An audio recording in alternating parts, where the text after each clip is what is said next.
he was set free. That night, when the Shah, he had a dream. He dreamt that he saw the Prophet, and he saw that the Prophet's 2 toes were tied. And the Shah is asking the Prophet, what has happened to you? The Prophet is replying and he says, you have tied my toes. The Shah is saying, I would not show such disrespect to you. The Prophet said, no, but you ordered that the legs of Hassan be tied. That is why my toes are tied. Because Hassan Yazdi was trying to promote good and tell the people not to do evil. And this is what the Prophet says. He says that my people will be in good condition as long as Amr bil Ma'ruf and Nahi anil Munkar is followed. Once people stop doing this too, then an evil ruler will come on top of them. Once an evil ruler comes on top of them, then people even from the heavens and the earth will not be able to save those pious at all. Once we stop these 2 actions. Recite a salawat, please. اللهم صل على محمد وآل محمد. Allow me to give you one more example. 2 angels, before the time, before our Prophet, they were sent to punish a town.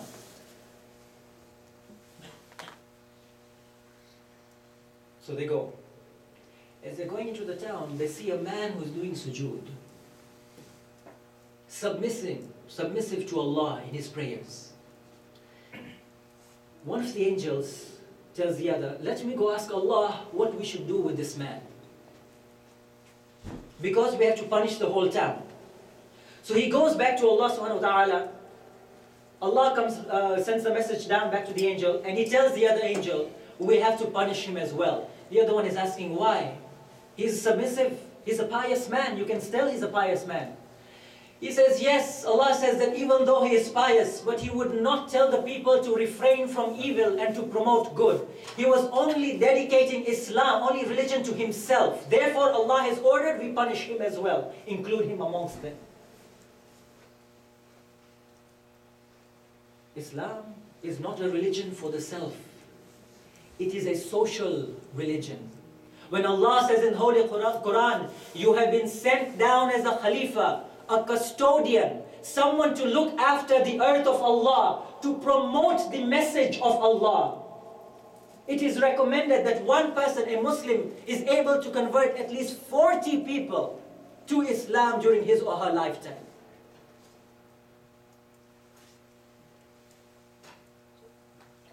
And I don't think we may not have managed even 40% of one person to convert into Islam. Am I right?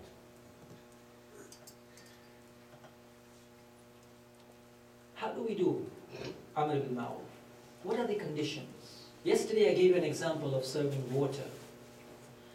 Make one thing very clear, that whatever I speak over here, whenever I lecture, I always quote or read from the books of our esteemed scholars. That's it. And when Ayatollah Shirazi writes such a thing, there is a deeper meaning behind it. How do we do Amr bil Ma'ruf? There are 4 conditions.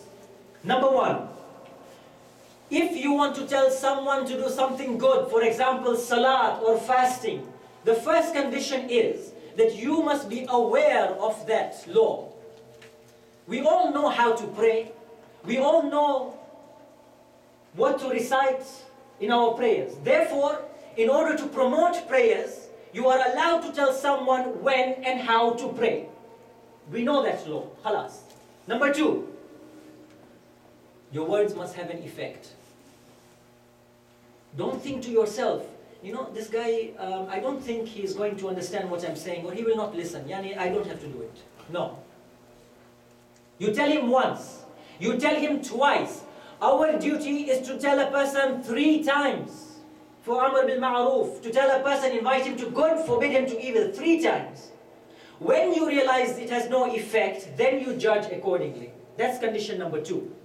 Condition number 3, if a person you see has committed a sin, and you know this person It's unusual for him to do this sin. Maybe he's not going to do it again. Then you don't have to do amal bil ma'ruf or nahi anil munkar.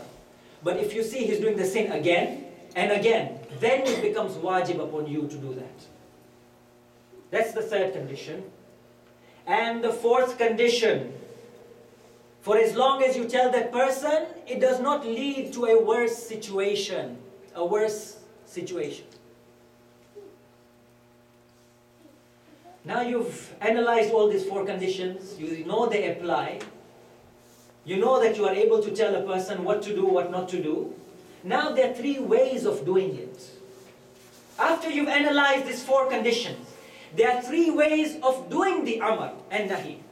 Number one, indirect action. For example, you're very friendly with a person. You see that he's listening to music constantly. In the car, he's got his iPod with him all the time. When he sees you, he switches it to Quran. When he goes, he switches it back to music. That happens a lot too now. Indirect action is when he greets you, Assalamu alaikum. Before you used to greet him in a nice warm manner. This time you do not greet him or her in a warm manner. Limit that warmth. When you limit the warmth to a good friend, that friend is likely to ask you, brother, what is the problem? Why do you not greet me the same way you used to greet me?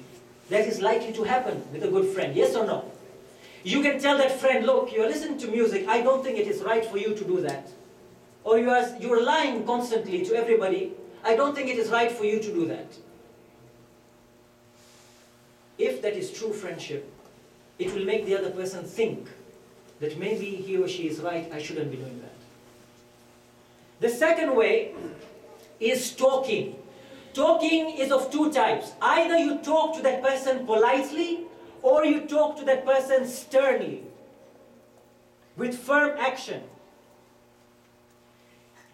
How you talk, whether it's politely or sternly, depends on how you view the situation. Sometimes you know what happens when you talk to a person politely, brother, don't do this. Oh, okay, fine, all right. The moment he turns it back, he starts doing the same thing again. And the third way, which only applies to teachers and parents. This way is direct action. Some sort of punishment that should apply to that person. And remember, Amr ibn Ma'ruf doesn't apply to those who are non-Muslims. It applies only to the Muslims. For the non-Muslims, 16:125, chapter 16, verse number 125.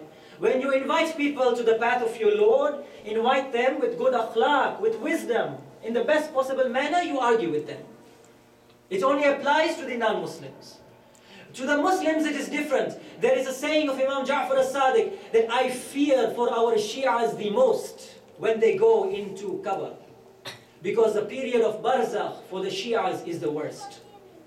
Why is it worse for the Shi'as? Because you and I know the laws of Islam. You and I know what is right, what is wrong. Therefore for us, Shia and Ali, it will be more difficult to face Barzakh in that Qabr. It's like a policeman who is crossing a traffic light. If he's caught by another policeman, if there's no corruption, he will say, okay, you go. If there's corruption, he'll say, you go. If there's no corruption, that policeman will have to be reprimanded. You are an officer of the law. You should know the law better than anybody else. Therefore, we have to suspend you for so and so time. Yes or no? I, as a teacher in a high school, I can't do anything against the law. If a student does it, we can teach the student. If a teacher does it, the repercussion is bigger.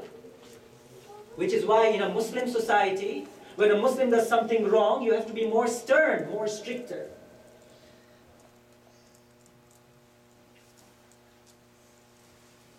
Now, some people say that we live in a society in the West whereby, how do we implement such things?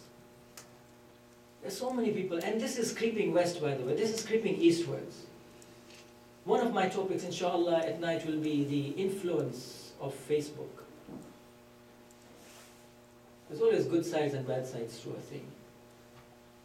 But Western ideology, unfortunately, my brothers and sisters, is now creeping even to the East. And it's coming to a point whereby we tell another person, listen, Don't tell me anything. The